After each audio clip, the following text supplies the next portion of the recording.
વડોદરા શહેરના ભાયલી વિસ્તારમાં આવેલ જૈન મંદિરમાં રાત્રિના સમયે તસ્કરોએ હાથફેરો કરી દાનપેટી અને કિંમતી વસ્તુની ચોરી કરીને ફરાર થઈ ગયા હતા.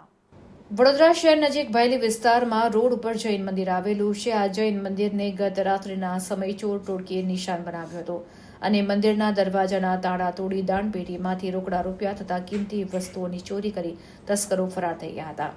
આ ઘટનાની જાણ અટલાદરા પોલીસને કરવામાં આવી હતી. પોલીસે બનાવ સ્થળે આવી પહોંચી સીસીટીવીની તપાસ કરતા 3 તસ્કરો સીસીટીવી કેમેરામાં મંદિરમાં ફરતા નજરે પડી રહ્યા છે, જેમાં એક ચોર બહાર રેકી કરતો હતો અને બીજા 2 તસ્કરો મંદિરમાં ગર્ભગૃહ સુધી પ્રવેશ કરી ચોરીને અંજામ આપ્યો હોવાનું દેખાઈ રહ્યું છે. પોલીસે ચોરીનો ગુનો નોંધી ચોરોને પકડવાના ચક્રો ગતિમાન કર્યા છે.